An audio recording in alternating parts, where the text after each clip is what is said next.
All right, I've had it. I've seen one too many videos on YouTube saying, stop noodling around, focus your practicing. I'm calling bullshit on this whole idea. Any practicing musician should absolutely dedicate time to noodling around.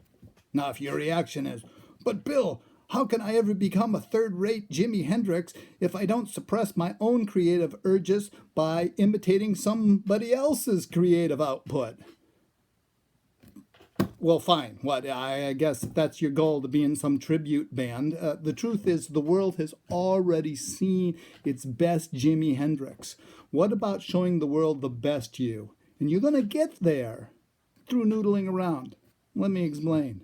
You got a musical brain. You spend a lot of time exercising that musical brain, exploring it. Noodling is the opportunity for that musical brain to express itself, to wander around, to enjoy itself, to go poking around the corners of your musical experiences and finding the things it likes.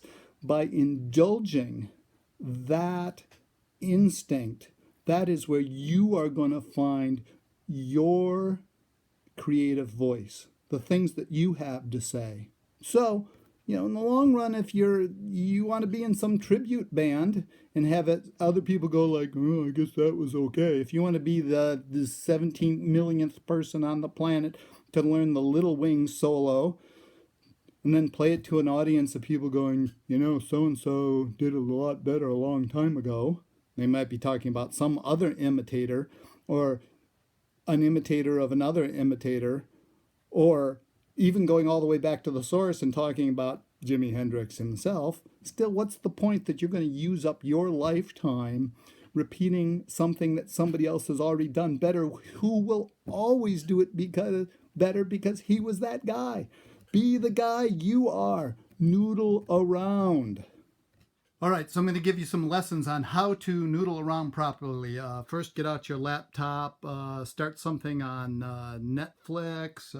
We need a guitar. Oh, I got a couple here. Good. And then get some pillows and blankets, and we're all ready to start. Now, I'd say, for some good noodling around, what you want to do is get on your old bathrobe, like so. Lay around in bed. This is perfect.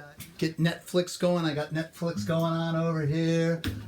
Something hopefully that's not really captivating my attention anyway, and I'm kind of bored. So, I start noodling around on my guitar, just kind of letting my creative musical brain wander around in the background, playing my thing, having a big time. Here's the thing, though.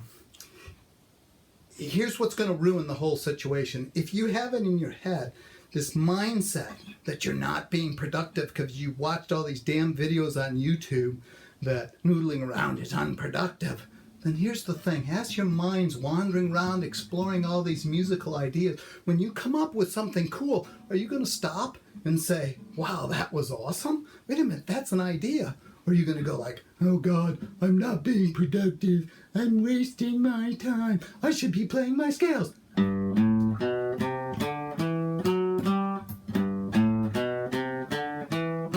Oh God, this is helping me be a great guitarist. Like, you're going to be in some band, and eventually you make it, and you're in front of that great big huge crowd, and your egotistical lead singer, points the finger over at you, and it's your time for your great guitar solo, and you're going to go, oh, Christ almighty. If you had been noodling around for hours and hours, what's going to happen is that your musical brain and your fingers are all going to line up. These are going to be well-oiled machines. The creativity will flow out of you into your fingers because you've practiced being inspirational. You haven't practiced going, or, some stupid-ass scale like I just blew right there. And here's the thing. So here you are. You're watching Netflix. It's over there out of frame. And you're noodling around, playing your guitar, whatever. And you come up with a neat idea. If instead you have this relaxed brain that realizes the value of your noodling around, when you stumble across that inspired idea, you go like, wait a minute. That was great. And then in my case, I wander over to my laptop, and you pause Netflix, and you turn on like photo booth, and you take a little video of you playing your thing, and then you go like, oh, that's cool. Okay, now I got it.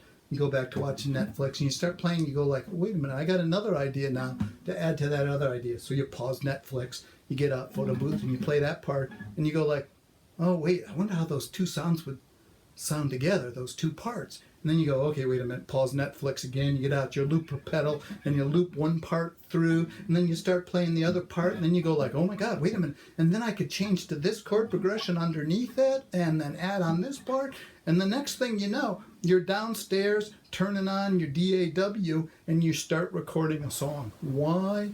Why? Because you allowed yourself the freedom of expression to sit with your instrument and just let music flow through you. Something that's never, ever going to happen if you're sitting there playing scales or imitating people, or if you have this mindset of hard work and productivity. Now, I'm going to give some of you some slack. If you've got a gig coming up, if you're going on tour, yes, you have to rehearse the material, or you're going to end up looking like a frickin' idiot up there. But every practicing musician, like I said earlier, should dedicate time to just letting their musical expression flow out of them. And if somebody else wants to call that noodling and think if it's a bad idea, then that will be their burden. Don't let it become yours.